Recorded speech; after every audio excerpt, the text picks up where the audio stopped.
হযরত ফাতিমা রাদিয়াল্লাহু তাআলা আনহা আলীকে ডেকে বলছে, আলী রে, ঘরের ভেতরে তেমন কোনো খাবার নাই রে আলী, আমার একটা চাদর আছে, চাদর, এই চাদরটা তোমাকে দিলাম, বাজার থেকে এই চাদরটা বিক্রি করবো, বাজারে গিয়া বিক্রি করার পর যেই পরিমাণ অর্থ তুমি পাও রে আলী, অর্থ দিয়া আমার দুইটা সন্তানের জন্য তুমি খাবার ক্রয় করে নিয়ে আসবা। আলী রে, আমি তো মা, আমার সহ্য হয় না, এজন্য তোমাকে বললাম এই চাদরটা বিক্রি করে খাবারের ব্যবস্থা করো। হযরত আলী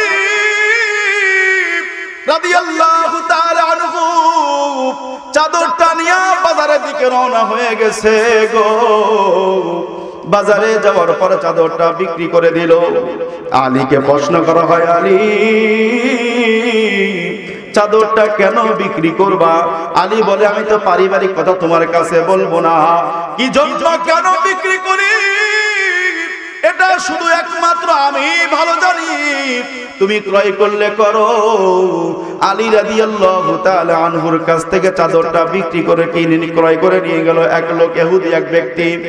এরপরে হযরত আলী 6 দিরহাম চাদর বিক্রি করেছেন। কথার দিকে মনোযোগ দিবেন, কারণ লম্বা সময় আমি বয়ান করব না, একটু ভালো করে কথাটা শুনেন।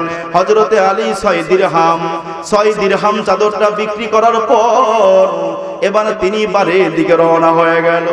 প্রতিমধ্যে দেখা যায় এক উট বিক্রেতা দামি একটা সুন্দর উট নিয়ে রাস্তার ভিতরে দাঁড়াইয়া আলীকে ডেকে ডেকে বলছে, আলী, তুমি কি আমার উটটা ক্রয় করতে পারবা নাকি?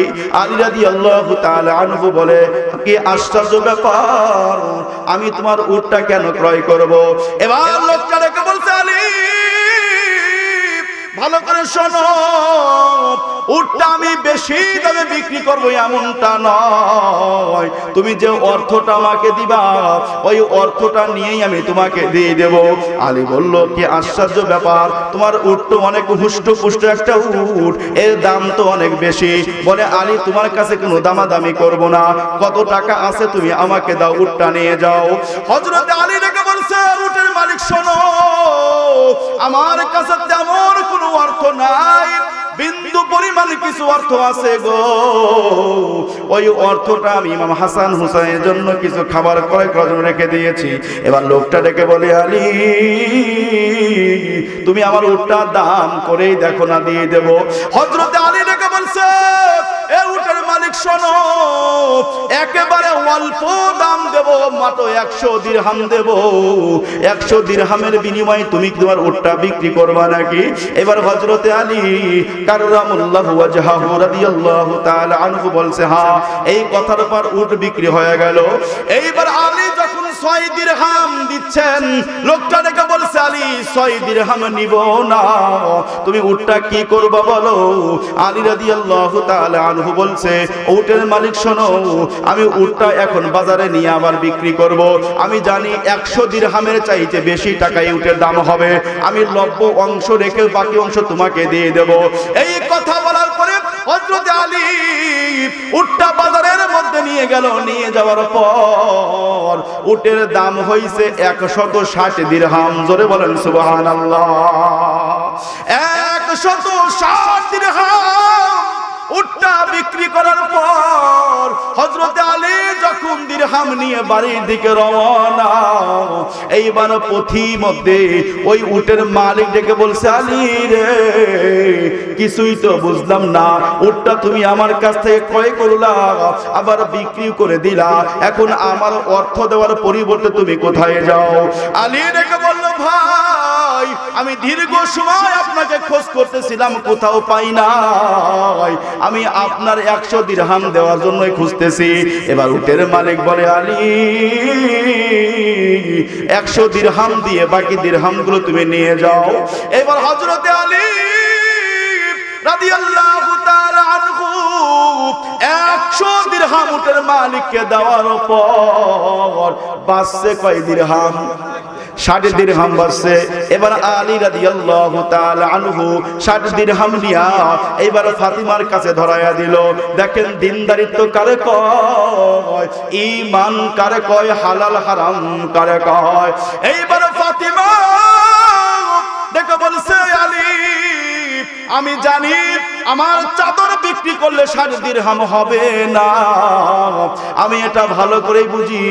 আমার যে চাদর, এই চাদর বিক্রি করলে 60 দিরহাম হওয়ার মতো চাদর নয়। আলী রে বলো তো তুমি এই বাদবাকি টাকাগুলো কোথায় পেলে, 60 দিরহাম কোথায় পেলে? এইবার ফাতেমার জবাবে আলী বলে, এ ফাতেমা শোনো, এই 60 দিরহাম পাওয়ার একটা কারণ আছে। কয় কারণ কি? কয় আমি যখন চাদর বিক্রি করেছিলাম 6 দিরহাম, 6 দিরহাম বিক্রি করে আমি যখন বাড়ির দিকে রওনা, এক ভিক্ষুক এসে আমাকে বলছে, আলী রে আমি কয়েকদিন যাবত না খেয়ে আছি রে আলী, একটু সহযোগিতা করতে পারবানি? আমি আলী কথা শোনার পর অন্তরে মায়া লাগলো। আমি যে 6 দিরহাম বিক্রি করেছিলাম, ওই 6 দিরহাম ওই ফকিরকে আমি দিয়ে দিলাম। ফাতিমা ওই 6 দিরহাম দান করে দেওয়ার পর আমি একটা উট ক্রয় করলাম। ওই উটটা আমি বিক্রি করছি 160 দিরহাম। উটের মালিককে 100 দিরহাম দিয়ে দেওয়ার পরে আমার কাছে অবশিষ্ট 60 দিরহাম বেঁচে গেছে। এইবারে এই তথ্যটা ফাতিমা রাদিয়াল্লাহু তাআলা আনহা এই অর্থ খাওয়ার লোক না, কারণ ফাতেমা জানে হারাম খাওয়ার চাইতে না খাওয়া ভালো। কথা কোন কেন ঠিক নেবে ঠিক? কারণ তারা জানে ঈমান বিক্রি করা যাবে না। হারাম মানুষকে লাঞ্ছনা করে, লাঞ্ছিত অপদস্থ করে, হালাল মানুষকে সম্মানিত করে, হালাল মানুষকে আল্লাহর জান্নাত পর্যন্ত নিয়ে যায়।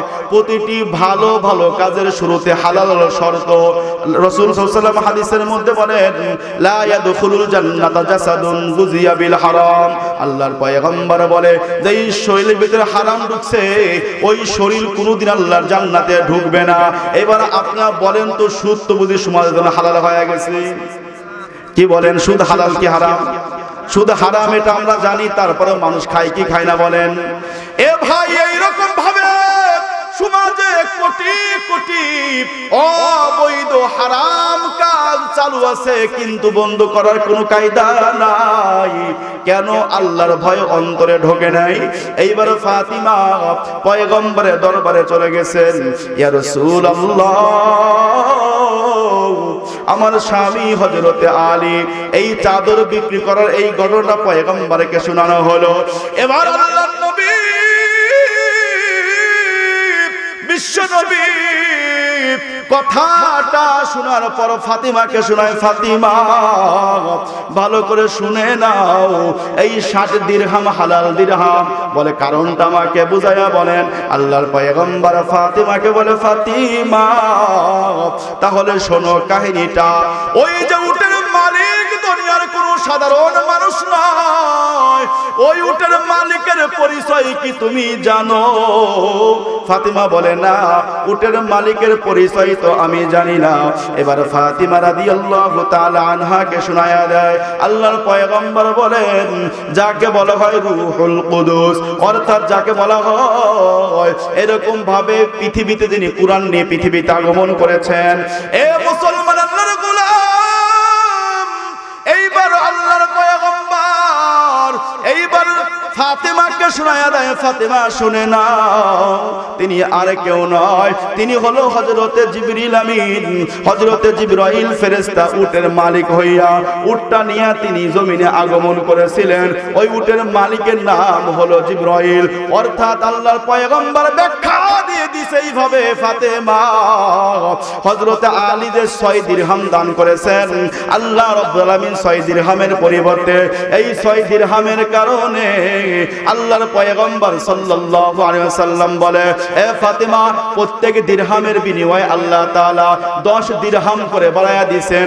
দান করছে 6 দিরহাম, পাইছে 60 দিরহাম, তার মানে 1 এ 10। কথা কান ঠিক না বে ঠিক?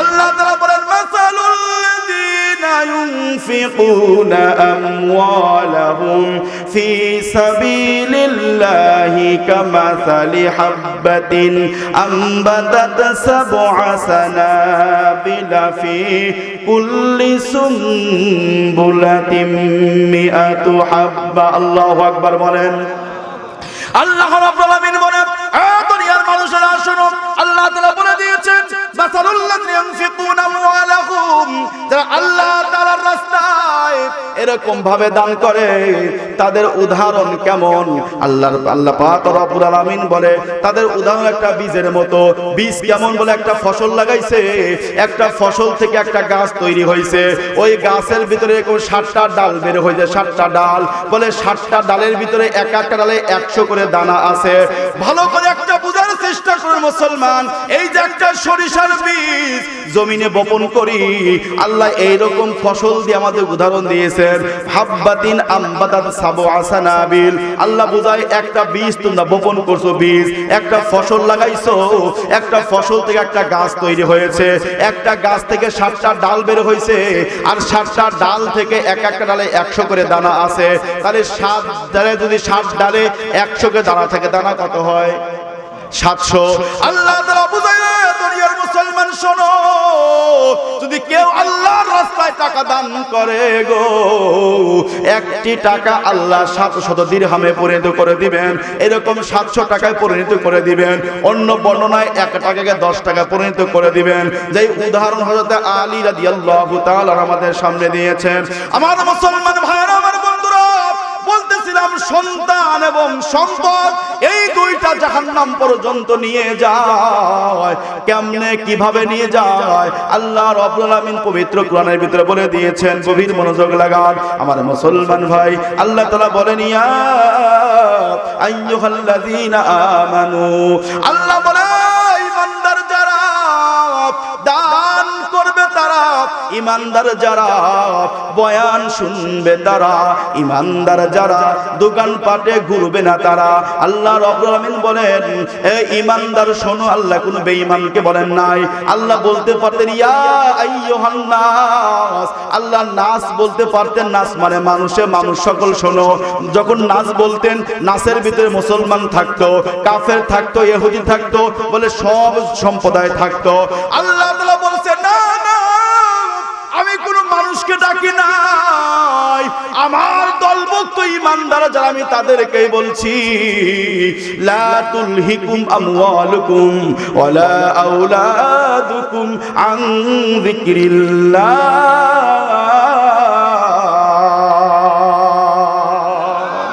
আল্লাহ তাআলা বলেন এই ঈমানদার শোনো লা তুলহিকুম আমওয়ালুকুম ওয়ালা আওলাদুকুম আন যিকরিল্লাহ আল্লাহ সতর্কবাণী দিয়েছেন এখানে আল্লাহ নসিহত করেছেন এমনটা নয় সরাসরি আল্লাহ ডেকেছেন ঈমানদার সম্পদের ব্যাপারে শোনো সন্তানের ব্যাপারে শোনো তোমার সন্তান এবং তোমার সম্পদ যেন আন যিকরিল্লাহ আল্লাহ তাআলা জিকির আল্লাহ তাআলা স্মরণ থেকে তোমাকে যেন দূরে সরায় না দেয় কারণ তোমার সম্পদ তোমার মায়া তোমার সন্তান তোমার মায়া এই সন্তান এবং সম্পদ এমন হতে পারে তোমার জন্য তো এই সম্পদ তোমাকে জাহান্নাম পর্যন্ত নিয়ে যাবে এই সন্তান তোমাকে জাহান্নাম পর্যন্ত নিয়ে যাবে শুনে রাখো ঈমানদার আল্লাহ বারবার ঈমানদারকে ডাকলেন আল্লাহ তারপরের অংশে বলেন ওয়া মাইয়াফআল যালিকা ফাউলাইকা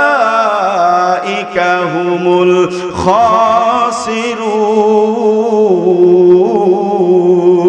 খাসিরুন আল্লাহ তাআলা বলেন এ দশমন্ত দুনিয়ার মুসলমান আল্লাহ তাআলা বলতেছে শুনে নাও যদি এমনটা হয় যদি তোমার সন্তান এবং সম্পদ এই দুনিয়ামুখী করে দেয় অর্থাৎ হাইয়া আলাস সালার শব্দ কানে ঢুকেছে তারপরেও তুমি কাজ নিয়ে পাগল আমি আগেই বলেছিলাম নামাজ পড়ে যারা পিতা মাতার জন্য দোয়া করে তারা হুজুর প্রমাণ আপনার কাছে আসেনি 1 নম্বর প্রমাণ হিসাব ভালো করে মিলে নিয়ে যাবেন ভাই নামাজ কয় ওয়াক্ত একটু আওয়াজ করে বলেন 5 ওয়াক্ত নামাজে আপনাকে একবার নয় দুইবার নয় আল্লাহ তাআলা শিখানো ভাষায় আপনাকে 10 বার আল্লাহ তাআলা ডেকেছেন হাইয়া আলাস সালাহ আয় বান্দা আয় আমি তোর হাত সবল রেখেছি, চোখটা ভালো রেখেছি, মন মস্তিষ্ক ভালো রেখেছি, আমার দেওয়া নিয়ামত নিয়ে মাঠে ঘাটে খাটো বান্দা আয় 10টা মিনিট সময় দেওয়ার মাঠে চলে যাবে। আমি একটা হিসাব মিলাই দিচ্ছি, ভালো করে হিসাবটা মিলাই আনেন। নামাজ পড়ে যারা রব বলে তারা, আর রব বলে লাভ হইল যারা রব দুনিয়া থেকে বলে কবরে গেলেও পরীক্ষা হবে মার রব তোমার রবকে বলে, দুনিয়ায় রব বলছি এই কারণে কবরের জগতে রব বলাটা সহজ হয়ে যাবে। বিভিন্ন জায়গায় কথা আমি উত্তেজিত দিয়েছি, একটু ভালো করে কথাটা শোনেন। আল্লাহ রাসূল সাল্লাল্লাহু আলাইহি ওয়াসাল্লাম বলেন, তোমাদেরকে দিনে 5 বার বলা হয়েছে হাইয়া আলাস সালাহ, হাইয়া আলাস সালাহ, আই বান্দা আই নামাজে আয়, নামাজে আয়। তুই সকাল 6টা থেকে শুরু করে 1টা পর্যন্ত তো কাজ করলে প্রায় 7 ঘন্টা কাজ হয়ে গেল। 7 ঘন্টা পরে বান্দা আমার কবরে 10টা মিনিট সিজদার জন্য আয়। আল্লাহ আমাদেরকে ডেকেছে কিন্তু আমাদের কানে আওয়াজ গেছে, তারপরেও আমরা মসজিদমুখী হই নাই। এইবার হিসাব মিলান, নামাজ পড়ে যারা কবরের শব্দ রব পারবে তারা, নামাজ পড়ে যারা পিতা মাতার জন্য দোয়া করে তারা। হুজুর হিসাব তো মিললাম না, হিসাব স্পষ্ট। ফজর নামাজ কয় রাকাত? কয় রাকাত? 4 রাকাত না, 2 রাকাত সুন্নাহ, 2 রাকাত ফরজ। তো এবার ভালো হিসাব মিলান। এরকম ফজর, জোহর, আসর, মাগরিব, এশা মোট 5 ওয়াক্ত নামাজে সুন্নাতে মুআক্কাদা, ওয়াজিব এবং ফরজ মিলে কয় রাকাত হয়? গুণা লাগবে না, 32 রাকাত। মানে যেটা সময় নাই এজন্য গুনতে দিলাম না কি আপনাদেরকে, আমি বল দিলাম কয় রাকাত হয়। দেখেন যারা রব, যারা দুনিয়াতে নামাজ পড়ে কবরে গিয়েও রব তারা বলতে পারে। দলিল 1 নম্বর দেখেন, 32 রাকাত নামাজ হয় সুন্নাতে মুআক্কাদা, ওয়াজিব এবং ফরজ মিলে 32 রাকাত নামাজ হয়। আচ্ছা 32 রাকাত নামাজে সূরা ফাতিহা কয়বার করে পড়তে হয়? সূরা ফাতিহা প্রতি রাকাতে সূরা ফাতিহা কয়বার পড়তে হয়? একবার করে না? তাহলে 32 রাকাতে সূরা ফাতিহা কয়বার পড়ছেন আপনি? 32 বার পড়ছেন। আচ্ছা 32 বার যখন সূরা ফাতিহা আপনি পড়েছেন, আপনি 32 বার কিনা শব্দটা পড়েছেন আলহামদুলিল্লাহি রাব্বিল, রব পড়ছেন না? রব পড়ছেন আপনি? পড়ছেন রব্বিল আলামিন। হ্যাঁ হ্যাঁ, আপনি দুনিয়ার রব এবং ওই পরকালের রব, আপনি এটা আপনি সাক্ষ্য দিয়েছেন নামাজের ভেতরে। বলে 32 বার সূরা ফাতিহা আপনি পড়েছেন, 32 বারই আপনি পড়েছেন রব, রব্বিল আলামিন, রব্বিল আলামিন, রব্বিল আলামিন। কয়বার পড়ছেন? 32 বার পড়েছেন। হিসাব ভালো করে মিলান। আচ্ছা 32 রাকাত নামাজে রুকু কয়টা? রুকু রুকু রুকু কি 64 হয়? কত হয়? 32টা হয়। আচ্ছা 32টা রুকুতে দেন, রুকুতে গিয়া কয়বার পড়েন সুবহান রাব্বিয়াল আযীম? কমপক্ষে 3 বার পড়ি। কমপক্ষে কয়বার? 3 বার। এবার হিসাব মিলান, 3 বার আপনি কি বলেন? সুবহানা রাব্বিয়াল, রাব্বিয়াল আসেনি? রাব্বিয়াল মানে কি? আমার রব। আযীম মানে মহান। রাব্বিয়াল আযীম, আমার মহান পবিত্র রবের প্রশংসা বর্ণনা করিতেছি। বলে আপনি রুকুতে গিয়া কমপক্ষে 3 বার করে, 3 32 কত হয়? 96। হিসাব ভালো করে মিলাবেন কিন্তু। তাহলে রুকুতে গিয়ে আপনি রব করছেন কয়বার? 96 বার। প্রতিদিন কিন্তু সারা জীবন হিসাব না, প্রতিদিনের হিসাব। রুকুতে গিয়া আপনি 96 বার করছেন রব্বিয়াল আযীম পড়ছেন আপনি। তাহলে ফাতিহায় পড়ছেন কয়বার? 32। রুকুতে গেল 96। আচ্ছা 32 রাকাত নামাজে সিজদা কয়টা? 64 হয় না? তাহলে 64টা সিজদাতে আপনি কমপক্ষে 3 বার করে পড়েন সুবহান রাব্বিয়াল আ'লা। কয়বার করে পড়ি আমরা? ভাই আপনাদের মনোযোগ আছে কি? 3 বার করে আমরা কমপক্ষে, আমি কমপক্ষে হিসাব করতেছি, 3 বার করে পড়ি সুবহান রাব্বিয়াল আ'লা।